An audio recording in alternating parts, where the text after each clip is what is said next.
আসসালামু আলাইকুম রহমতুল্লাহি ওয়া বারাকাতুহু।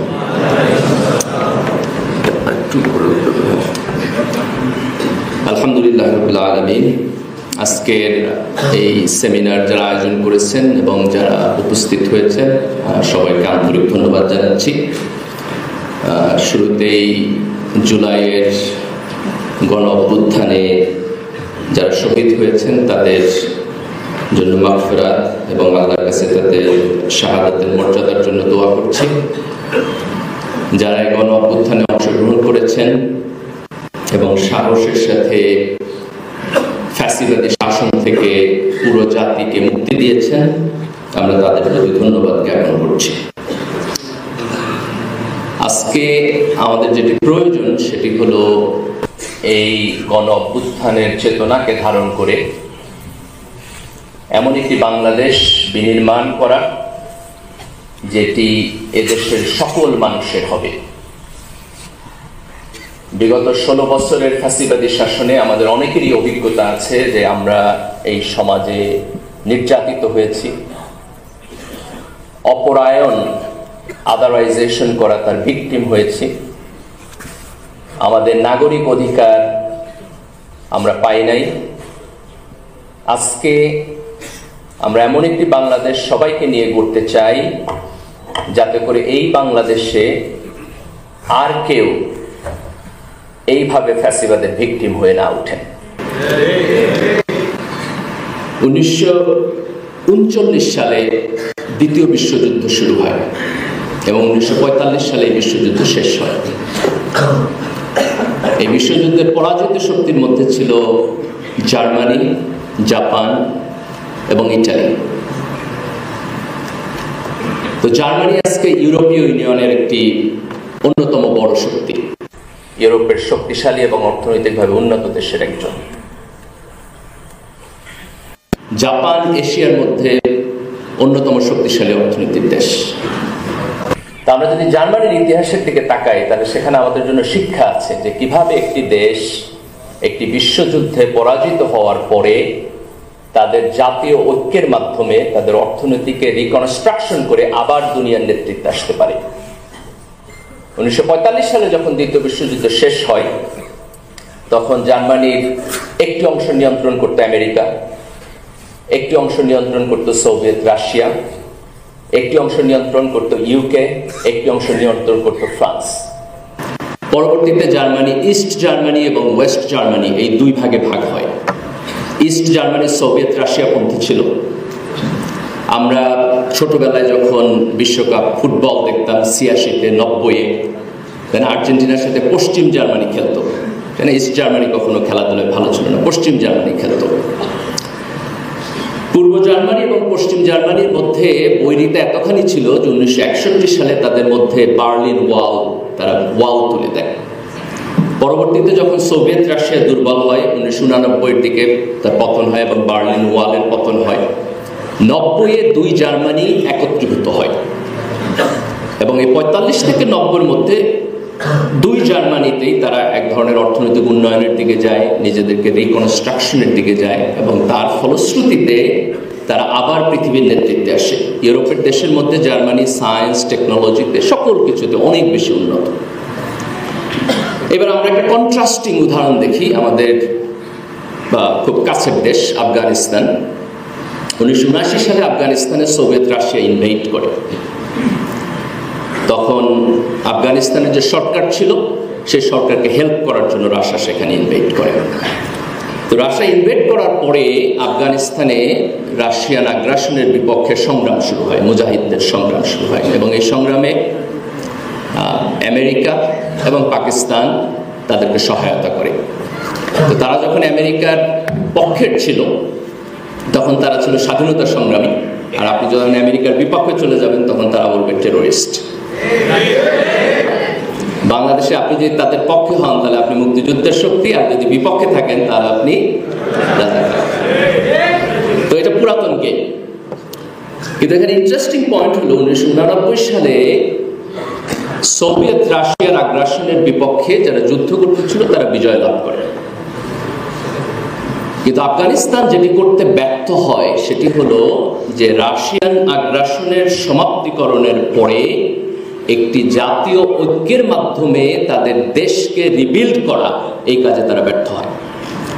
যারা ওয়ার লর্ড ছিল, যারা যুদ্ধে অংশগ্রহণ করছে, তারা একজন আর একজনের সাথে ইনফাইটে জড়িয়ে পড়ে, 2-3টা গ্রুপ হয়।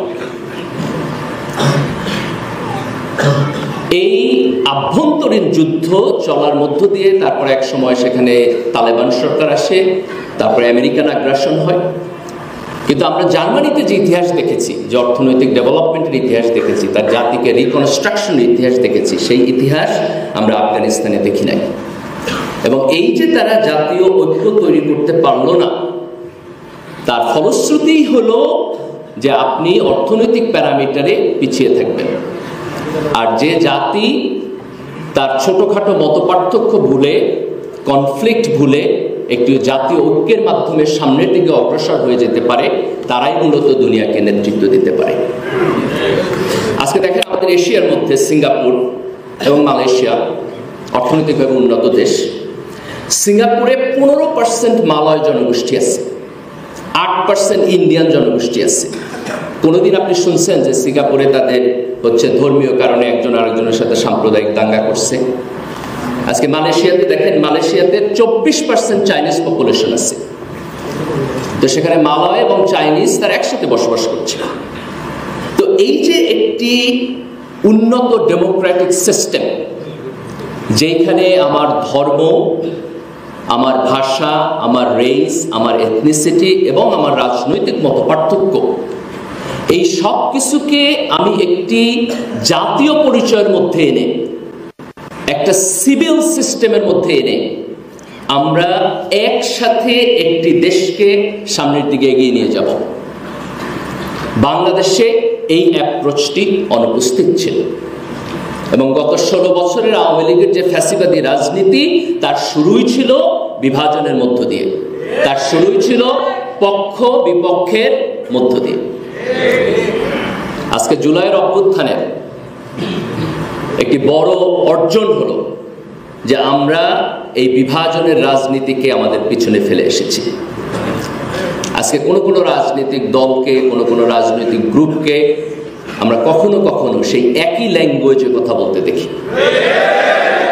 এটা সেই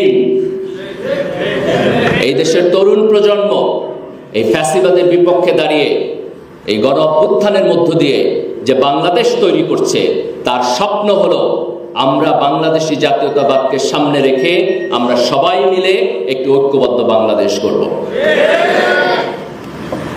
এই অভ্যুত্থানের মৌলিক চেতনার মধ্যে গণতন্ত্র ছিল। হাসিনার সময় আমরা কথা বলতে পারতাম না। আপনারা দেখেছেন এরকমও হয়েছে যে আমেরিকায় বসে এই সরকারের বিপক্ষে কেউ সোশ্যাল মিডিয়ায় অ্যাক্টিভিজম করতেছে, আর বাংলাদেশে তার বোনকে এই দেশের পুলিশ ধরে নিয়ে গিয়েছিল। এত নাৎসিদের মতো কাজ করেছে তারা। এই যে রাজনীতি, এই যে অপারেশন, এই রাজনীতির বিপক্ষে দাঁড়িয়ে একটি সুস্থ গণতান্ত্রিক রাজনীতি বিনির্মাণ আমাদের জুলাইয়ের গণ অভ্যুত্থানের চেতনা।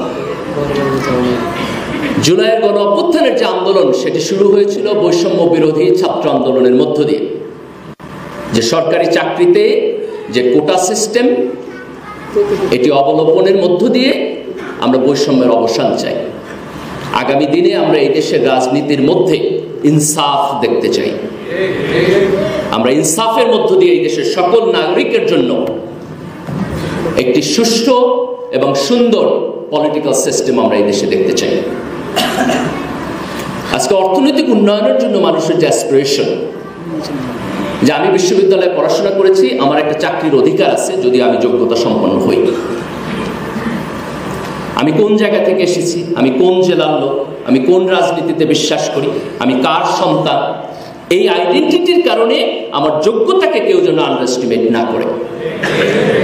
এই অর্থনৈতিক অ্যাসপিরেশন তো আমাদের 1971 সালেও ছিল না? 70-এর নির্বাচনে এই দেশের মানুষ ভোট দিয়েছে। সেই ভোটে যখন আমরা জয়লাভ করলাম, পশ্চিম পাকিস্তানের এলিট পলিটিক্যাল ক্লাসের লোকেরা বলল এই পার্লামেন্ট চলবে না। তো এই যে আমার অধিকার থেকে বঞ্চিতকরণ, তার জন্যই তো ৭১-এর মুক্তিযুদ্ধ হয়েছে। তাহলে আজকে এই ২৪শে যে জুলাইয়ের যে গণ অভ্যুত্থান, সেটিও তো মানুষের অর্থনৈতিক অ্যাসপিরেশন এবং তার ইনসাফের জন্য হয়েছে। তাহলে ২৪শে গণ অভ্যুত্থানের চেতনা কি মুক্তিযুদ্ধের পরিপন্থী? এটা কি মুক্তিযুদ্ধের চেতনার পরিপন্থী? যদি মুক্তিযুদ্ধের চেতনা ফ্যাসিবাদ হয় তাহলে তার পরিপন্থী।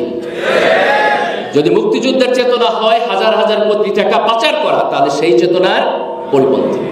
যদি মুক্তিযুদ্ধের চেতনা হয় ৩-৩টে ইলেকশন চুরি করা, তাহলে সেই চেতনার পরিপন্থী। আজকে আমাদের দেশের যে এলিট আরবান ক্লাস, হাসিনার ফ্যাসিজম তো হাসিনা একলা করে নাই।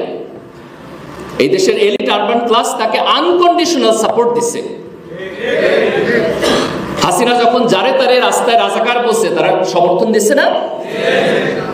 আজকে সেই সমর্থনের কারণে তারাও ভিকটিম হয়েছে। এখান থেকে আমাদের শিক্ষা, আপনি যদি আরেকজনের জন্য ইনসাফ চাইতে না পারেন, তাহলে আপনার নিজের ইনসাফও সমাজে থাকবে না। আমি যদি সমাজে আমার জন্য ইনসাফ চাই, তাহলে সমাজের প্রত্যেক মানুষের জন্য আমাকে ইনসাফ চাইতে হবে। আজকে বাংলাদেশ অর্থনৈতিকভাবে যেখানে দাঁড়িয়ে আছে, আমরা তো সাউথ এশিয়ার মধ্যেও এখন নেতৃত্ব দিচ্ছি না। দেন আমরা মালদ্বীপের পিছনে, আমরা শ্রীলঙ্কার পিছনে, আমরা ভারতের পিছনে, আমরা এখানে থাকতে চাই না। আমরা এমন একটা বাংলাদেশ চাই যেখানে আগামী দিনে আমরা শুধু দক্ষিণ এশিয়া না, আমরা এশিয়ার মধ্যে নেতৃত্ব দেব। আমরা সিঙ্গাপুরের মতো দেশ হতে চাই। আকাশ থেকে দেখা সিঙ্গাপুর না, ঢাকার রাস্তায় গাড়ি চালায় গেলে সিঙ্গাপুর মনে হইব, এরকম সিঙ্গাপুর হইতে চাই ইনশাআল্লাহ। এই দেশ এবং সমাজ যদি আমরা তৈরি করতে চাই, তাহলে আমাদেরকে সামনের দিকে তাকাতে হবে। আমরা কি করব তার প্ল্যান করতে হবে। অতীত এবং ইতিহাস এটা আমাদের জন্য জরুরি, সেখান থেকে শিক্ষা নিতে হবে। কিন্তু অতীতের মধ্যে বসবাস করা, অলওয়েজ অতীতের মধ্যে বসবাস করা, এটা কোনো ভালো কাজ না। এই দেশের তরুণ প্রজন্মকে সাথে নিয়ে আমাদেরকে সামনের দিকে যাইতে হবে। আমাদের জাতীয় ঐক্যমত তৈরি করতে হবে। জাতীয় ঐক্যমতের জন্য আমাদের কিছু কিছু বিষয় একমত হইতে হবে। আওয়ামী লীগের গত 16 বছরের শাসন ফ্যাসিবাদ ছিল, এই প্রশ্নে একমত হইতে হবে। এটা গণতন্ত্র ছিল না, এটা গণতন্ত্র ছিল না। আওয়ামী লীগ যতদিন পর্যন্ত স্বীকার না করবে যে সে ফ্যাসিবাদী শাসন প্রবর্তন করছে, ততদিন পর্যন্ত তাকে গণতান্ত্রিক রাজনৈতিক দল হিসাবে বিবেচনা করা যাবে না। এই 16 বছরের ফ্যাসিবাদ কোনো লোকাল ফ্যাসিবাদ ছিল না। আমরা 90-এ গণতন্ত্রের জন্য আন্দোলন করছি। এরশাদ তখন ক্ষমতায় ছিলেন, আর্মির জেনারেল ছিলেন, কিন্তু উনি কোনো বাইরের দেশের হয়ে এই দেশে ভূমিকা পালন করেন নাই। যখন এরশাদের পতন হলো, এরশাদ জেলে গিয়েছেন, জেলে থেকে উনি 5টা ইলেকশন জিতছেন। আজকে যখন হাসিনার পতন হলো, তখন শেখ হাসিনা এখন কোথায়? কেন উনি ভারতে? ওনার তো বাংলাদেশে থাকার কথা। তাহলে এই ফ্যাসিবাদ ভারতীয় আধিপত্যবাদ। এই 16 বছরের ফ্যাসিবাদ ভারতীয় আধিপত্যবাদ। এই দেশের তরুণ প্রজন্ম এই আধিপত্যবাদকে না বলেছে। বাংলাদেশে আগামী দিনে কোনো পাকিস্তানপন্থীও থাকবে না, কোনো ভারতপন্থীও থাকবে না। এই দেশে আমরা বাংলাদেশপন্থী, এই দেশে আমরা বাংলাদেশপন্থী। বাংলাদেশে তার গণতন্ত্র, তার অর্থনৈতিক উন্নয়ন, তার সমাজ বিনির্মাণ, তার রাষ্ট্র বিনির্মাণ, এটি হবে আমাদের রাজনৈতিক এজেন্ডা ইনশাআল্লাহ। জুলাইয়ের অভ্যুত্থান যদিও ছাত্রদের নেতৃত্বে হয়েছে, বিশ্ববিদ্যালয় থেকে শুরু হয়েছে, কিন্তু এই গণ অভ্যুত্থানে এই দেশের সকল শ্রেণী এবং পেশার মানুষ অংশগ্রহণ করেছে। এইখানে আওয়ামী লীগ বিরোধী এবং এই ফ্যাসিবাদী সিস্টেমের অংশ ছিল না এরকম সকল রাজনৈতিক দল অংশগ্রহণ করেছে। বিএনপি অংশগ্রহণ করেছে, জামাত ইসলাম অংশগ্রহণ করেছে, ছাত্র দল অংশগ্রহণ করেছে, ছাত্র শিবির অংশগ্রহণ করেছে। তাদের সবার এখানে কন্ট্রিবিউশন ছিল। আমাদের জাতীয় ঐক্যের জন্য এই কন্ট্রিবিউশনকে স্বীকার করতে হবে। যে সমস্ত ছাত্র নেতারা নেতৃত্ব দিয়েছেন তাদেরকে উদারভাবে স্বীকার করতে হবে যে সমাজের সকল শ্রেণী এবং পেশার মানুষ যদি এই গণ অভ্যুত্থানে এগিয়ে না আসতো, তাহলে আমরা সফলতা পেতাম না। এমনকি আওয়ামী লীগের মধ্যেও যারা খুব বেশি খারাপ হয়ে যায় নাই, কিছুটা ভালো ছিল, তারাও শেষের দিকে গণ অভ্যুত্থানের পক্ষে নামছে। আমি তাদেরকে ধন্যবাদ জানাই। বহু কারণে মানুষ আওয়ামী লীগ করে, মুক্তিযুদ্ধের কারণে করে, তার অন্যান্য সফিস্টিকেশনের কারণে করে, কিন্তু আপনার একটা পয়েন্ট থাকতে হবে যে কোন পয়েন্টে আপনি আপনার লয়ালটি উইথড্র করবেন। হাসিনা যদি আপনাকে নিয়ে জাহান্নাম পর্যন্ত যায়, তাহলে তার পিছন পিছন জাহান্নাম পর্যন্ত যাওয়া আপনার দায়িত্ব হইতে পারে না, কোন দেশপ্রেমিক নাগরিকের দায়িত্ব হইতে পারে না। সকল নাগরিকের এই বার থাকতে হবে যে ঠিক আছে, আমি একটা রাজনৈতিক দলকে পছন্দ করি, কিন্তু কোন পর্যন্ত? তার চুরি, ডাকাতি, বদমাইশি যদি লিমিট ক্রস করে যায়, তাহলে সে রাজনৈতিক দল থেকে আমার যেই লয়্যালটি সেটিকে উইথড্র করতে হবে। এই কথা আওয়ামী লীগের জন্য সত্য, এই কথা বিএনপির জন্য সত্য, এই কথা জামাত ইসলামের জন্য সত্য। আমার মস্তিষ্ককে, আমার লয়্যালটিকে আমি সীমানাহীন ভাবে কারো কাছে ছেড়ে দিব না, ইনশাআল্লাহ। তাহলে জুলাইয়ের গণ অভ্যুত্থানে সকল রাজনৈতিক দলের কন্ট্রিবিউশন ছিল, এটি আমাদেরকে স্বীকার করতে হবে। জাতীয় ঐক্যের জন্য এটা আমার প্রয়োজন। আমরা যদি অল্প কিছু লোক যদি মনে করে যে না, জুলাইয়ের গণ অভ্যুত্থান আমি করেছি আর কেউ করে নাই, তাহলে তার মধ্যে দিয়ে জাতীয় আমাদের যে জাতীয় ঐক্য সেটি হবে না। মুক্তিযুদ্ধের পরে আমরা এই ভুলটাই করেছি। আমরা সবাই করি নাই, আওয়ামী লীগ করছে। মুক্তিযুদ্ধের ইতিহাসকে দলীয়করণ করছে, যেই কারণে মুক্তিযুদ্ধ কখনোই এই দেশের আপামর জনসাধারণের চেতনা হয়ে উঠতে পারে নাই। আজকে জুলাইয়ের অভ্যুত্থানের ক্ষেত্রে আমরা যেন সেটি না করি। জুলাইয়ের গণ অভ্যুত্থানে একটি বড় বৈশিষ্ট্য ছিল যে এই গণ অভ্যুত্থানে যারা নেতৃত্ব দিয়েছে, যারা রাস্তায় গিয়ে দাঁড়িয়েছে, যারা গুলি খেয়েছে, যারা শহীদ হয়েছে, তাদের মধ্যে এই দেশের তরুণ প্রজন্মের সংখ্যা বেশি। তাদের বয়স 25, 30, 35। এটা হচ্ছে এই আন্দোলনের সবচেয়ে ওয়ান্ডারফুল জিনিস। আজকে এই গণ অভ্যুত্থানের স্পিরিটকে ধারণ করে আমরা যদি সামনের দিকে যেতে চাই, তাহলে তরুণদের আমাদের জাতির বিনির্মাণের যে প্রক্রিয়া, তার মধ্যে তার পার্টিসিপেশনকে নিশ্চিত করতে হবে। যে সমস্ত রাজনৈতিক দল এই তরুণদের আকাঙ্ক্ষাকে বুঝবেন না, তারা আগামী দিনে আওয়ামী লীগের মতোই হারায় যাবেন। আজকে বিএনপি এবং জামাত ইসলাম বাংলাদেশের দুইটা বড় রাজনৈতিক দল। আমি তাদেরকে অনুরোধ করব যে আপনারা তরুণদের আপনাদের রাজনীতির মধ্যে আরো বেশি করে নেন। আপনাদের স্থায়ী কমিটির অন্তত 50% লোকের বয়স 50-র নিচে হওয়া উচিত।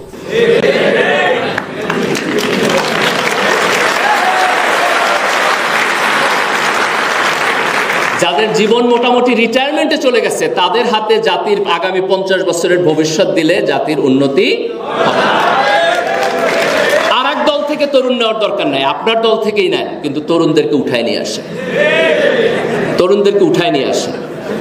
তাইলে পরে আপনারা বুঝতে পারবেন যে তরুণদের পালস কি, তারা কি চায়, তারা কিভাবে চায়।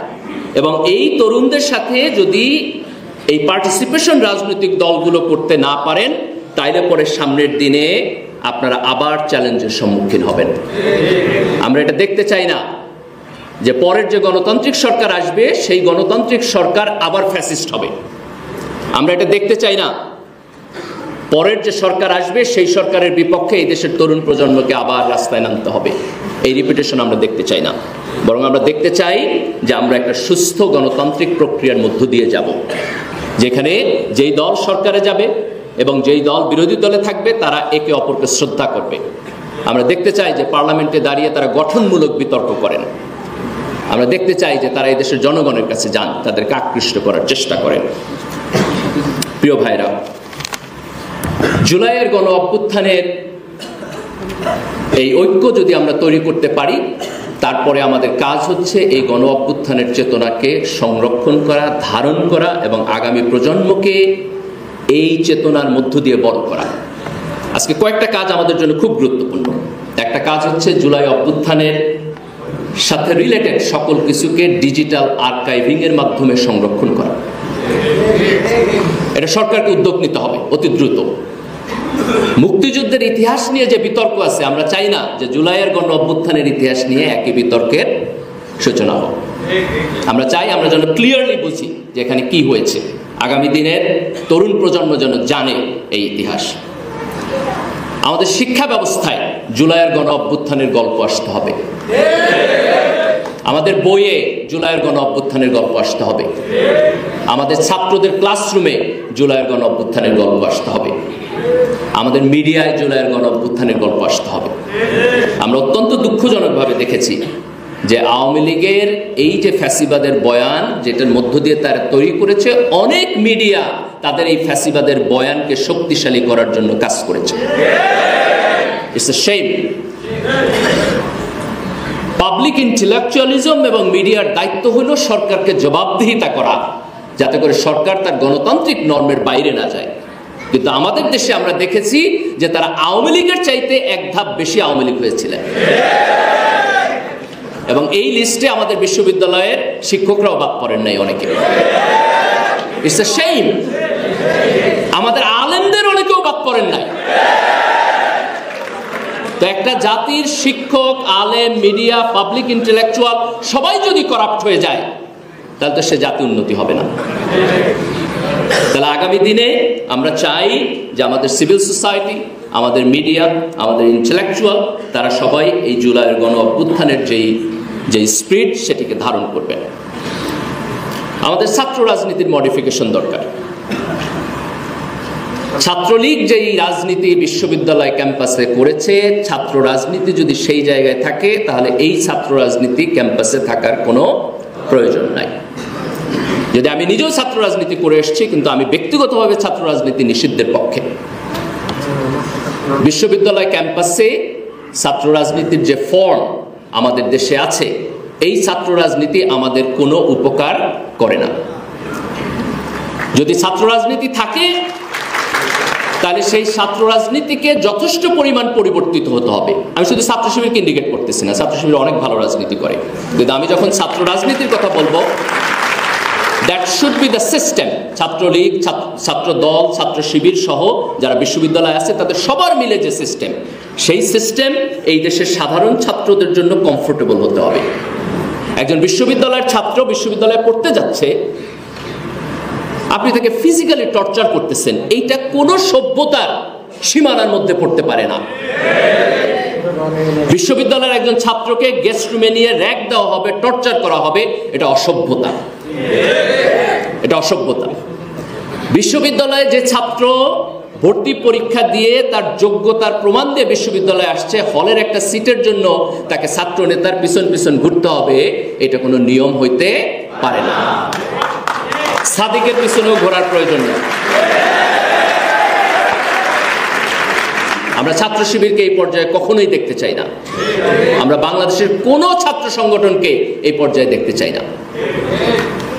এই দেশের বিশ্ববিদ্যালয় ক্যাম্পাসকে, শিক্ষাঙ্গনকে সাধারণ ছাত্রদের জন্য মর্যাদাপূর্ণ অবস্থানে রাখতে গিয়ে যদি ছাত্র শিবিরের রাজনৈতিক কর্মসূচিতে ছাড় দিতে হয়, টার্গেটে ছাড় দিতে হয়, তাহলে আমরা সেই ছাড় দেওয়ার পক্ষে।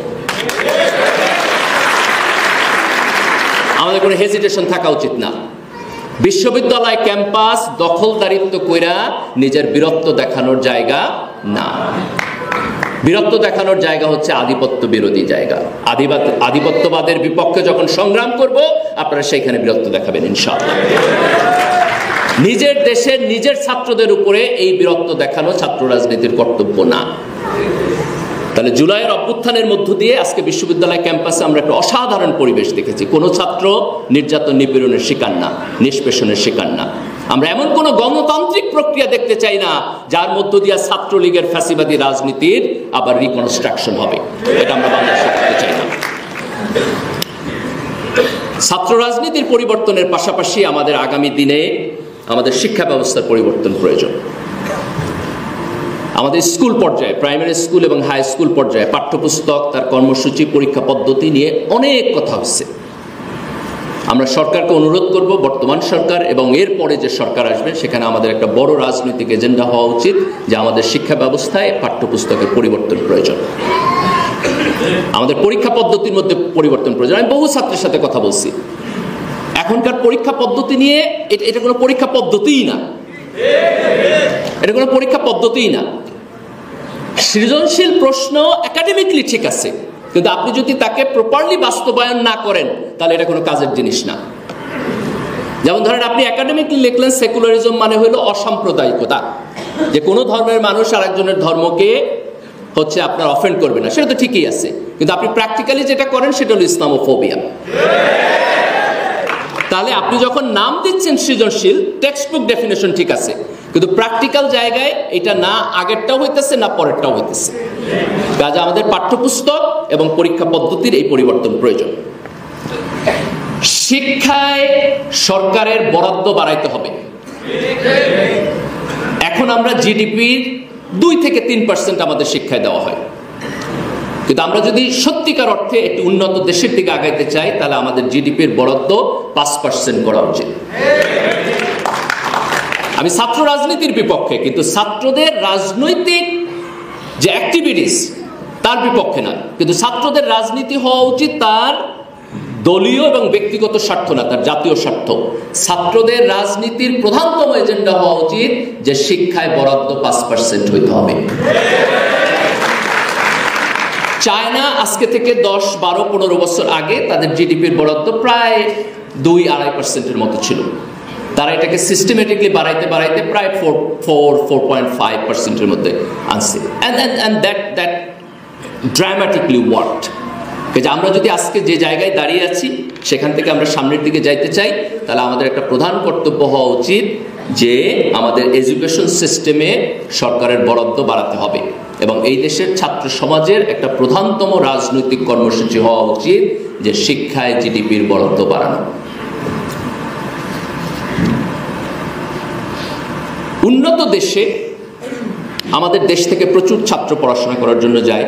এটা ইন্ডিয়া থেকে যায়, এটা চায়না থেকে যায়, আমাদের বাংলাদেশ থেকে যায়, মিডল ইস্টের অনেক কান্ট্রি থেকে যায়। এটাকে আমরা কখনো কখনো ব্রেইন ড্রেন বলি, এটাকে সমালোচনা করি, কিন্তু এটা ভালো দিক একদিকে, কারণ ইন্টারন্যাশনাল মার্কেটে আমাদের ছাত্ররা যাচ্ছে।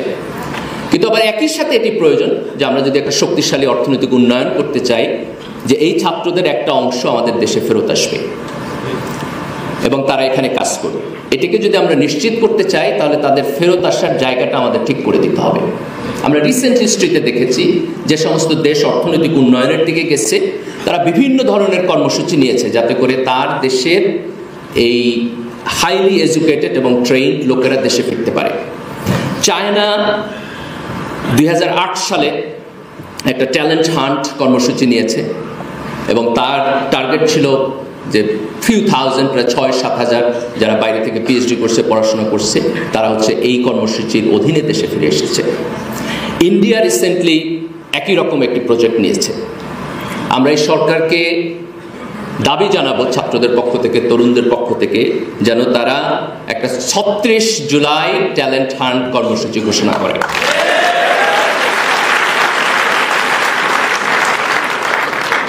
যারা আওয়ামী লীগের সময় রেজাল্ট ভালো করছে কিন্তু রাজনৈতিক অপারেশনের কারণে ভালো জায়গায় নিয়োগ পায় নাই, যারা ডেপ্রাইভড হয়েছে, যারা দেশ ছেড়ে গেছে, যারা এখন মনে করতেছে যে এই দেশে আমি ফেরত আসবো কি আসবো না, আমরা তাদেরকে অনুরোধ করব যে এই জুলাইয়ের গণ অভ্যুত্থানের চেতনার প্রতি সম্মান জানায় যেন তারা দেশে ফিরে আসে। আর সরকারকে আমরা অনুরোধ করব তারা যেন তাদেরকে ফেরত আনার জন্য একটা ট্যালেন্ট হান্ট কর্মসূচি তারা শুরু করে। আমরা যদি আমাদের দেশের মেধাবী সন্তানদেরকে তাদের যোগ্যতা অনুযায়ী সম্মান দিতে পারি এবং প্লেসমেন্ট দিতে পারি এবং দলের যে দলীয় কনফ্লিক্ট সেটার বিয়ন্ডে উঠে জাতীয় স্বার্থকে সামনে রেখে আমরা তাদেরকে দেশপ্রেমে উদ্বুদ্ধ করতে পারি, তাইলেই পরে এই জাতীয় ঐক্যের মধ্য দিয়ে আমরা বাংলাদেশকে একটা শক্তিশালী রাষ্ট্র হিসেবে গড়ে তুলতে পারব। আমি সর্বশেষ তরুণ প্রজন্মকে অ্যাড্রেস করে কিছু বলতে চাই। এই জুলাইয়ের অভ্যুত্থানের মূল কারিগর হচ্ছে তারা। আমরা আশা করতেছি যে আমরা 1-2 বছরের মধ্যে বর্তমান সরকারের নেতৃত্বে যে সংস্কার কার্যক্রম হচ্ছে সেগুলো কমপ্লিট করে আমরা একটা গণতান্ত্রিক প্রক্রিয়ায় ফেরত যেতে পারব।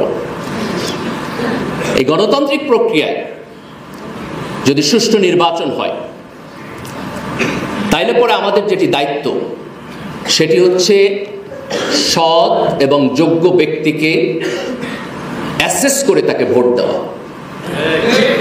গণতন্ত্র একটা ভালো সিস্টেম, কিন্তু এই সিস্টেমের মধ্যে নাগরিকদের সংখ্যাগরিষ্ঠ অংশ যদি সঠিক বিবেচনায় সঠিকভাবে তার ভোটিং পাওয়ার এক্সারসাইজ না করে তাহলে গণতন্ত্রের মধ্য দিয়ে ভালো লোক নির্বাচিত হয়ে সংসদে যাবে না। তা আমরা যদি চাই যে আমাদের গণতন্ত্র শক্তিশালী হোক, তাহলে আমাদের রাজনৈতিক দলকে শক্তিশালী করতে হবে, রাজনৈতিক দলের মধ্যে ভালো রাজনীতিবিদ থাকতে হবে, এবং ভোটিং এর সময় জনগণের দায়িত্ব হইল তুলনামূলকভাবে ভালো লোককে ভোট দিয়ে সংসদে পাঠানো। আমি তরুণ প্রজন্মের কাছে অনুরোধ করব যে দলীয় লয়ালটি থেকে ভোট দেওয়ার যে কালচার, আপনারা এটি থেকে বের হয়ে আসেন। মার্কা দেখে ভোট দেওয়ার যে কালচার, আমরা যেন এটি থেকে বের হয়ে আসতে পারি। ব্যক্তিকে দেখে আপনি ভোট দেন। যে ব্যক্তির টাকা বেশি তাকে না, যে ব্যক্তি প্রচারণা বেশি করে তাকে না, যে ব্যক্তির সিভি বেটার, তার সিভি দেখেন, যার সততা ভালো, যে যেটা বলে সেটা মিন করে, যার অর্থনৈতিক অসততা নাই। আমরা যদি তুলনামূলকভাবে সৎ এবং যোগ্য ব্যক্তিকে আইডেন্টিফাই করে তাকে ভোট দেই এবং এই প্যাটার্ন যদি শুরু হয়, তাহলে যারা সৎ এবং যোগ্য ব্যক্তি তারাও রাজনীতিতে আসতে চাইবে, সকল দলের ক্ষেত্রে। এবং তুলনামূলকভাবে সকল রাজনৈতিক দলের মধ্যে যদি তারুণ্যের পরিমাণ বাড়ে, সততার পরিমাণ বাড়ে, যোগ্যতা সম্পন্ন লোকের সংখ্যা বাড়ে এবং ভালো লোকরা যদি জনগণের ভোট পায়, তাহলে আমরা রাজনীতির একটা গুণগত পরিবর্তন পাবো ইনশাআল্লাহ। দ্বিতীয় হচ্ছে বিপ্লবে, ফ্যাসিবাদের বিপক্ষে, আধিপত্যবাদের বিপক্ষে আমাদেরকে রাস্তায় নামতে হবে, এটি সত্য। কিন্তু একই সাথে আমাদেরকে পড়াশোনার টেবিলেও ফিরতে হবে। দিনের শেষে আমরা যদি আমাদের যোগ্যতাকে না বাড়াই, আমরা যদি কম্পিটেন্ট হয়ে না উঠি, তাহলে আমরা সারা দুনিয়ার এখন যে কম্পিটিটিভ ওয়ার্ল্ড, সেখানে আমরা পিছিয়ে পড়ব। আমরা ভারতীয় আধিপত্যবাদের কথা বলি, কিন্তু আমরা যদি ভারতের চাইতে অধিক যোগ্যতা সম্পন্ন না হইতে পারি, তাহলে কোনো না কোনোভাবে তাদের আধিপত্যবাদ আমাদের দেশে এফেক্টিভ হবে। দ্য ওনলি ওয়ে আমরা যদি এটাকে কমব্যাট করতে চাই, তাহলে আমাদের যে তরুণ প্রজন্ম, তাদেরকে এফেক্টিভ ম্যান পাওয়ারে পরিণত করতে হবে। কাজে তারুণ্যের একটা বড় কাজ হচ্ছে পড়াশোনার টেবিলে ফেরত যাওয়া, একটা বড় কাজ হচ্ছে তার যোগ্যতাকে বাড়ানো, একটা বড় কাজ হচ্ছে আজকের দুনিয়ায় যারা নেতৃত্ব দিচ্ছে তাদের সমপরিমাণ যোগ্যতা অথবা তাদের চাইতেও বেশি যোগ্যতা আমাদের অর্জন করতে হবে। সোশ্যাল মিডিয়ার কিছু ভালো দিক আছে, আবার এট দ্য সেম টাইম এর কিছু খারাপ দিক আছে। মডার্নিটির কিছু ভালো দিক আছে, আবার এট দ্য সেম টাইম তার একটা খারাপ দিক আছে। একটা বড় খারাপ দিক হলো সোশ্যাল মিডিয়ার, যে মানুষ কতক্ষণ অ্যাটেনশন নিয়ে একটা জিনিস পড়তে পারে, এই স্প্যানটা ধীরে ধীরে কমে আসতেছে। আগে মানুষ লম্বা বই পড়তো, এখন মানুষ ফেসবুক পোস্ট পড়ে, পোস্টের মধ্যে ছোট হইলে সেটা বেশি পড়ে, পড়ার চাইতে ভিডিও বেশি দেখে, এরপর ভিডিও আরো ছোট হয়ে রিল হইলে আরো বেশি দেখে। এই অভ্যাস দিয়া দুনিয়ার নেতৃত্ব দেওয়া যাবে না। একটা ভিডিও দেখার চাইতে একটা পোস্ট বেশি পড়েন, একটা পোস্ট পড়ার চাইতে একটা বই বেশি পড়েন। তাইলে পরে আমরা আমাদের যে যোগ্যতা সেটিকে বাড়িয়ে আমরা দুনিয়াকে নেতৃত্ব দিতে পারবো ইনশাআল্লাহ। আজকের দুনিয়ায় আমরা যে সমস্ত কনফ্লিক্টের মধ্যে বসবাস করি, তার মধ্যে একটা বড় কনফ্লিক্ট হলো যে আধুনিক মানুষ কিভাবে তার মোরাল আন্ডারস্ট্যান্ডিং অথবা এথিক্সকে নেভিগেট করবে। প্রি মডার্ন ওয়ার্ল্ডে মানুষের জন্য এটা খুব সহজ ছিল যে সকল মানুষ কোনো না কোনো ধর্মীয় আন্ডারস্ট্যান্ডিংয়ের মধ্যে বড় হয়েছে। তাই আপনি আজকে থেকে 100 বছর আগে যদি যান, ইউরোপও আপনি কনজারভেটিভ ক্রিশ্চিয়ানিটি পাবেন। আমাদের এশিয়া এবং অন্যান্য দেশে আপনি কনজারভেটিভ মুসলিম প্র্যাকটিস পাবেন। কিন্তু আধুনিকতার মধ্যে মানুষ যখন আগানো শুরু করেছে, তখন সে বিভিন্নভাবে ধর্মকে চ্যালেঞ্জ করা শুরু করেছে। কিন্তু এই চ্যালেঞ্জের মধ্য দিয়ে সে এমন একটা জায়গায় আসছে যে তার মোরাল কনফ্লিক্ট অথবা মোরাল কোশ্চেন এটা রিজলভ হয় নাই, সেটার মধ্যে খাবি খাচ্ছে। তো আজকে আমাদের যেটা দায়িত্ব সেটি হচ্ছে যে আমাদের মোরাল আন্ডারস্ট্যান্ডিং এবং নৈতিকতার জন্য ওয়েস্টকে একসময় ধর্মের কাছে ফিরতে হবে এবং ইস্টকে তার ধর্মকে প্রিজার্ভ করতে হবে। যে আজকের যে তরুণ প্রজন্ম, আজকে বাংলাদেশে আমরা জুলাইয়ের অভ্যুত্থানের মধ্য দিয়ে যেখানে দাঁড়িয়ে আছি, আমাদের ধর্ম, আমাদের ইসলাম যেন আমাদের মোরাল আন্ডারস্ট্যান্ডিং এর সোর্স হয়ে উঠে এবং থাকে, এটা আমাদেরকে দ্ব্যর্থহীনভাবে বলতে হবে। কাজে আমরা যখন ইসলামী মূল্যবোধের কথা বলি, আমরা কিন্তু সাম্প্রদায়িকতার কথা বলি না, তাই না? দুই জিনিস। যেমন আমরা যখন ভারতীয় আধিপত্যবাদের বিরোধিতার কথা বলি, আমরা কিন্তু ভারতের বিরোধিতার কথা বলি না। ভারত আধিপত্যবাদ ছেড়ে দেখ, তাহলে তারা আমার বন্ধু। আমরা যখন আওয়ামী লীগের ফ্যাসিবাদের বিরোধিতা করি, আমরা কিন্তু আওয়ামী লীগের বিরোধিতা করি না। আওয়ামী লীগ যদি বাকশাল ছেড়ে দেয়, আওয়ামী লীগ যদি হাসিনার ফ্যাসিবাদ ছেড়ে দেয়, অথবা যারা বাকশাল করছে এবং যারা ফ্যাসিবাদ করছে তাদেরকে ছেড়ে দেয়, তাহলে আওয়ামী লীগকে আমাদের রাজনৈতিক ল্যান্ডস্কেপে আমাদের ওয়েলকাম জানাইতে কোনো প্রবলেম নেই। কিন্তু আপনি আবার বাকশাল নিয়ে আসবেন, আপনি আবার 16 বছরের ফ্যাসিবাদ নিয়ে আসবেন, আমার গণতান্ত্রিক স্পেসে তো তার জায়গা নেই। তো আজকে আমরা খুব স্পষ্টভাবে বলতে চাই যে আগামী দিনের বাংলাদেশ ইনশাআল্লাহ ইসলামী মূল্যবোধের বাংলাদেশ হবে। আগামী দিনের বাংলাদেশ ধর্মীয় মূল্যবোধের বাংলাদেশ হবে। আগামী দিনের বাংলাদেশ এই দেশের তরুণ প্রজন্মের বাংলাদেশ হবে। আগামী দিনের বাংলাদেশ আমাদের জাতীয় ঐক্যের বাংলাদেশ হবে।